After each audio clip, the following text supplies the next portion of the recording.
Over a period of time, I don't know who did it, they made it Hindu. So, Hindu is a geographical identity and to some extent a cultural identity. It is not a religious identity. Hindu was never an ism. It is only when hugely, aggressively very aggressively competitive religions came, the Hindus tried to organize themselves as a religion, but even now they are not successful. Because they cannot, because there's no one belief system. There's no belief system at all. You can believe that God is a man and be a good Hindu. You can believe God is a woman and be a good Hindu. You can believe God is a monkey and be a good Hindu. You can believe God is a cow and be a good Hindu. You can worship a snake and be a good Hindu. You can worship a tree and be a good Hindu. And you don't worship anything and still you can be a good Hindu because it's a geographical and cultural identity. It is not based on any particular belief system.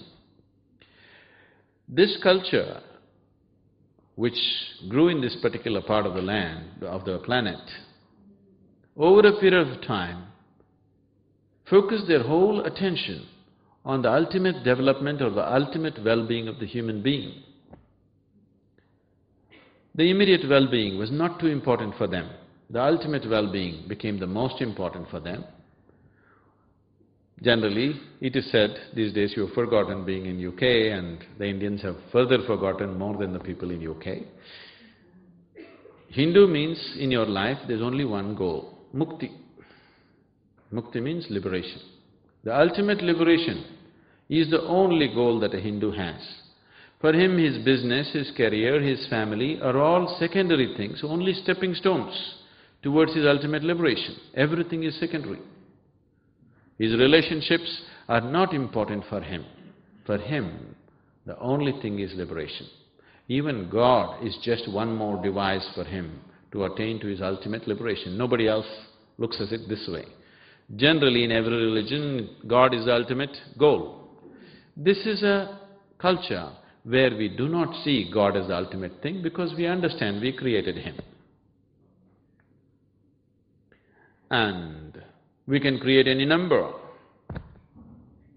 that we want, any kind we want. We learned this whole art and science of consecration that we can make a rock into divine. If you eat an apple, or let's use an animal, let's say you ate chicken in the afternoon. In one afternoon, the chicken is becoming a human being, isn't it? According to Darwin's theory of evolution, from a chicken to a human being, we don't know how many million years. But in a single afternoon, you're transforming a chicken into a human being, aren't you, in your body? So this is called as digestion. This process is called digestion, where one thing is transformed into another. Or if you go further backwards, if you take manure, filth, and put it at the root of the plant, maybe in a month's time it becomes a sweet apple. It's just a lump of shit that is hanging there. But so sweet and wonderful, isn't it? It's the same thing, isn't it so? This is called cultivation or agriculture, where you're converting one thing into another. This is called as digestion. Similarly, you can convert a stone into divine. This is called as consecration. Because this science was explored in a huge way and people learned how to create a very intense forms of energy which is way beyond where a human being is right now. Today, science is proving to you everything is same energy. So what is the difference? Between a rock and you, what is the difference? Different level of intensity and function, isn't it? So this same energy, and religions have always been saying God is everywhere. So if God is everywhere, this is also God, this is also God, but is it the same thing? It is not the same thing in your experience, isn't it? It is not the same thing in its function. So what is in its ultimate function and ultimate possibility, you call it as God, but the same energy. What is in its lowest function, maybe you will call it a rock or something else. So to transform this one into that ultimate possibility is the science of consecration. Because this science was explored, they started manifesting the divine in a million different ways, whichever way they liked. In how many ways it's been done, if you look at it, it's just absolutely incredible.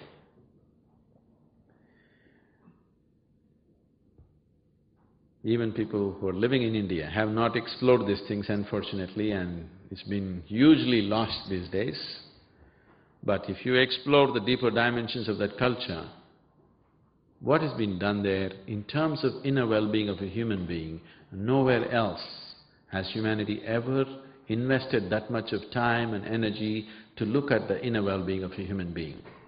It's absolutely incredible. If you explore the mysticism in India, it is so incredible you won't believe that it has happened on this planet. Because this doesn't come from a belief system, it happens as a science. Because of this, you cannot call Hindu as a religion.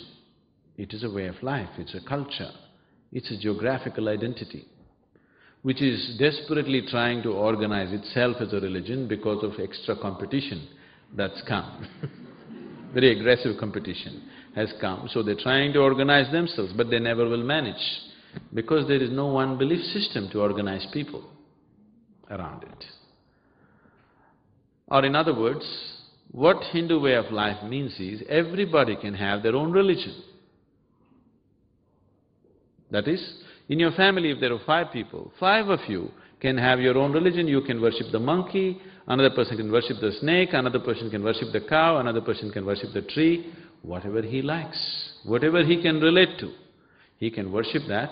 Or if he has no need for worship, he need not worship, and still he is a good Hindu.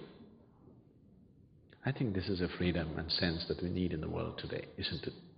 Because in the world, the conflict in the world has always been projected as good versus bad, but it is not so. The conflict is always between one man's belief versus another man's belief, isn't it? First of all, why do you believe something? Because somewhere you have lost the fundamental sincerity to simply accept what you do not know as you do not know. Everything that you do not know, you have to believe, isn't it?